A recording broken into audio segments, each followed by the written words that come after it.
Morning. I, Chair Chris Baier, call the hybrid meeting of the Board of Boiler Rolls for March 7th, 2023 to order at 9:32 a.m. Debbie, will you please take roll? Yes, sir. Chair Chris Baier is in the room. Mr. Chair? Present. Thank you. The rest of the members are virtual. Vice Chair Roger Hendrix? Virtually present. Thank you. Jason Anderson? Virtually present. Corey Dunn is excused. Ryan Garvey? Virtually present. Thank you. Patrick Lamb? I'll come back to Patrick. Paul Langley? Virtually present. And Curtis Martin. Virtually present. Mr. Chair, without Patrick, we do have a quorum, but we do need to note when he arrives. Thank you. Thanks, Debbie. Okay, at this point, is there any changes needed for the agenda for the order of business today? Hearing none, I, Chair Baier, roll the agenda for an order of business approved. Moving on to draft minutes from our previous meeting. Is there any additions or corrections needed?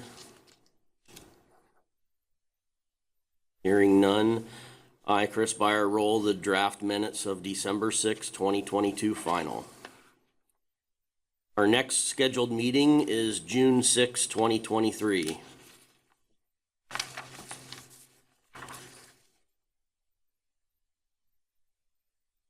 Am I right in understanding there's no public comment? Yeah. Okay. So I'll just Okay. then see if anyone. Okay. Moving on to public comment. Ian, would you like to speak?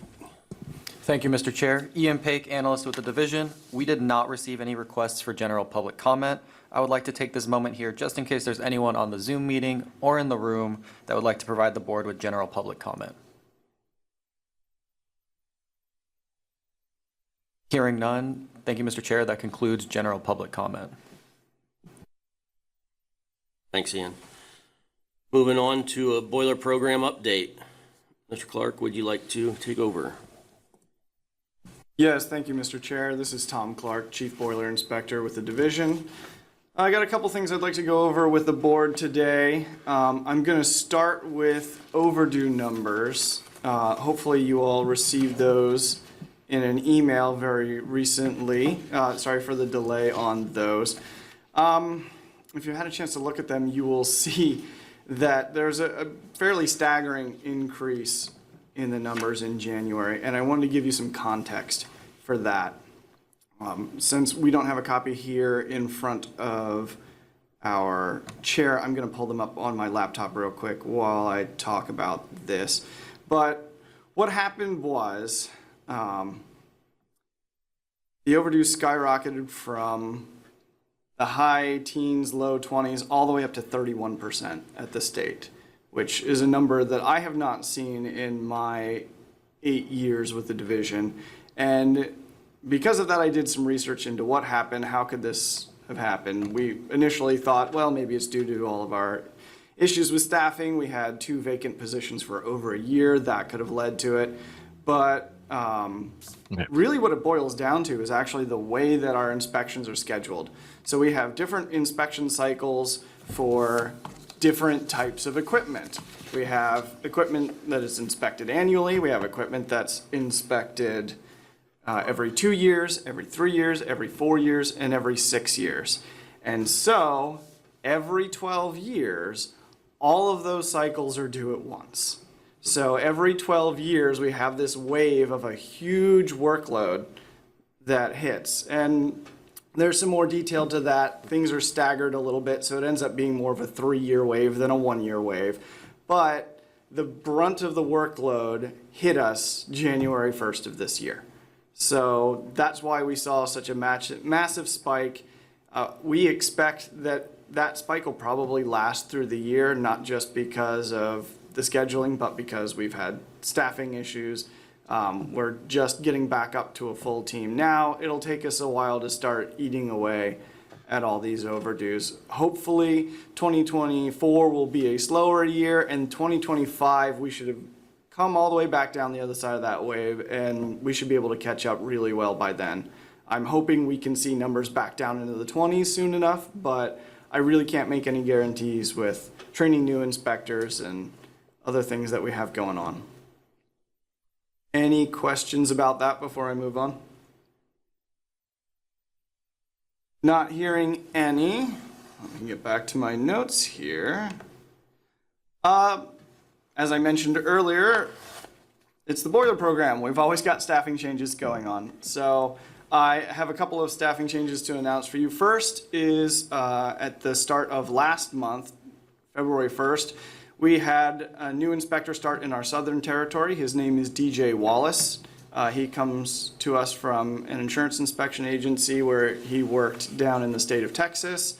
Although a few of you may remember the name because he briefly worked for us about 10 years ago. He got his start as a deputy inspector here at the state, and unfortunately it didn't work out for his family for him to stay here, so he moved back south, and then here 10 years later, he's very happy to be back, and we're excited to have him. He was able to hit the ground running, already having a commission, already having an Oregon inspector's license, and he had a great month so far.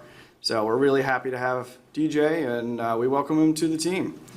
Next, I'd like to introduce our newest inspector who started literally just last week. He's here with us today. His name is Patrick McGivern. He comes to us from the United States Navy, where he served as a nuclear electrician on board a few submarines. He's been spending some time working with me and training with some of the other inspectors, and we're really excited to have him. Hopefully, he'll have his commission and be out in the field working on his own here within the next 4 to 6 months. And then it's not all good news. Unfortunately, I also have to announce that one of our inspectors, a key member of the team over the last 5 years, Andy Adams, has announced his retirement. So Andy will be stepping down from the program sometime around the end of next month.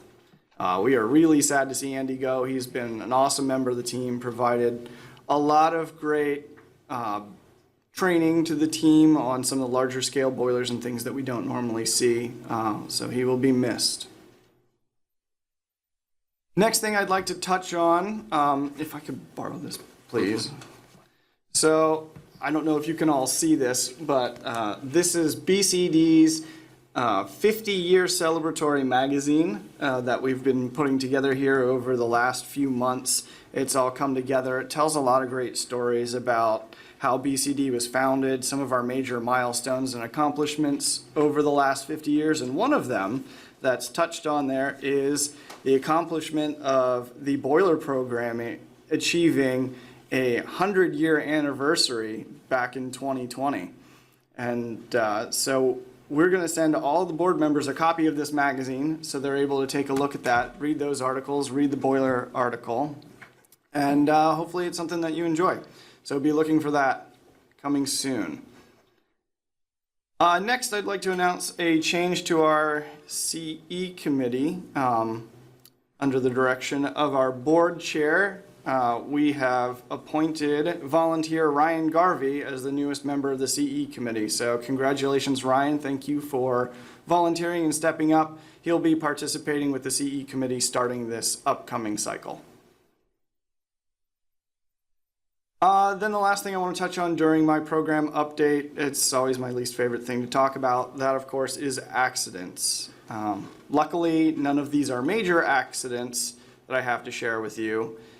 We had a solid fuel boiler in Southern Oregon fail in December. It was a big water tube boiler. And we're still waiting on results of some of the investigation from the insurance companies, things like that. But essentially, after repairs, the boiler was being brought back up to temperature and pressure to be put back in service. It was somewhere around 600 PSI. As it was coming up to pressure, the blowdown header somehow disconnected from the tube sheet. As one of the tubes failed, swung around, it caused that header to drop out, and it dumped all of its steam and water at once. It evacuated the boiler in seconds. We're still researching exactly how that happened. We'll have more details on that hopefully within the next few months. The next thing I want to touch on, very minor incident. We had a tube failure in October, but we just learned about it in January out in Central Oregon. Pretty common occurrence. We're not particularly concerned with that one. And lastly, there was a possible accident in October. We don't have a lot of details yet, so I can't really share anything other than the fact that we're looking into it and trying to get more information, and we will update the board once we know more. But unless there are any questions, that would be it for my program update, Mr. Chair. All right, thank you. Yeah, Oh. this is Pat Lamb. I'm here. I was just muted, but I got a question on that blowdown header that separated up that water tube boiler.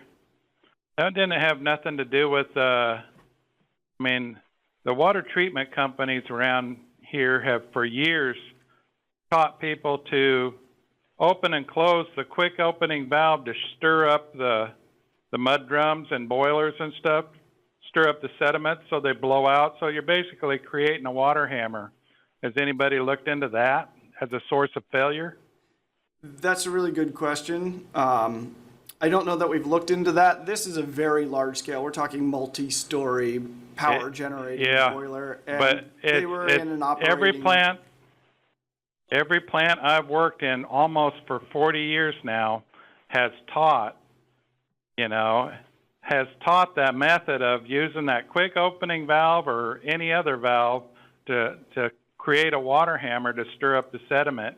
And every guy that comes in, and I have to train from other plants, they all do it. And I said, no, we don't do that. We don't create a water hammer around here. So it's being taught basically through the water treatment companies. And I think you might want to look into that and ask them, what do you do? How do you operate your slow and fast valves? Because ASME has a code on that. So I would check into it anyway. Yeah, will do. Thank you for sharing that. You bet. Thanks, Tom. At this point, the chief has an update for the Shearer's food disaster. Thank you, Mr. Chair. Again, Tom Clark, Chief Boiler Inspector. I don't really have an update so much as we put our investigation report in the board packet. Due to the timing on our last meeting, we just weren't able to provide that report to you. So we want to get that out to you now. And all I really wanted to do is add some context for why you'll see on the report that it is a revised report. That is because about a month ago, we received a comment concerning a potential discrepancy in the report. We reviewed our records and found that, yes, there was a small entry that was written in error, so we revised the report to address that error. But unless there are any questions on that report, I think the report speaks for itself, so I don't plan to go into any detail. But if you have questions, feel free to ask. At this point, Mr. Smith, would you like to introduce your new staff? Good morning, Chair, members of the board. Todd Smith, Policy and Technical Services Manager for the division. A few other staffing updates to go along with Tom's that are not in the boiler program.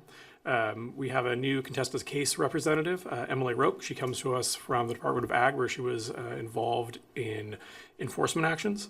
And we also have a new policy analyst, Pierre Sabah, who is part of a policy and technical services team. So you might see his name pop up on some things here. Thank you. Okay, moving on to communications. Looks like we have some executive orders. Mr. Smith, would you care to address these too? Of course. Good. Morning, Chair, members of the board. Todd Smith, Policy and Technical Services Manager for the division. As you're probably aware, our new governor has established her priorities for us, and one of those is housing, and she issued 3 executive orders.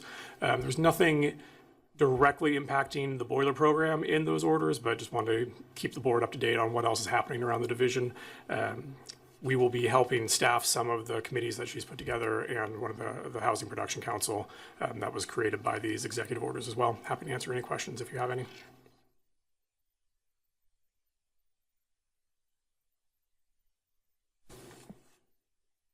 Okay, moving on. So should.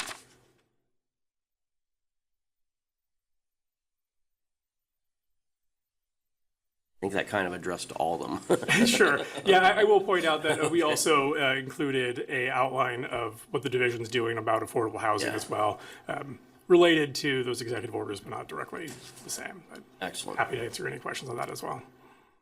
Any questions out there?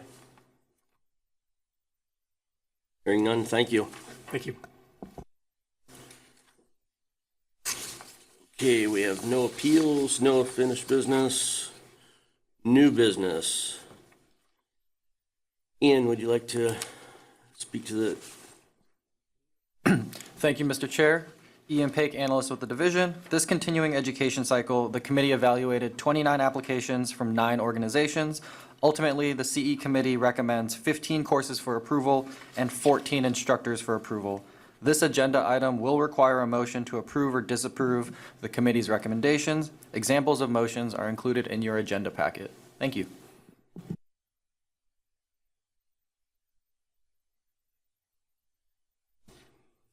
we have any questions or comments? Hearing none, could we get a motion to approve the committee's recommendations for approval on the courses and instructors? Mr. Chair, this is Vice Chair Roger Hendrix. Yeah. I'd like to move to approve the committee recommendation for approval of the courses and instructors.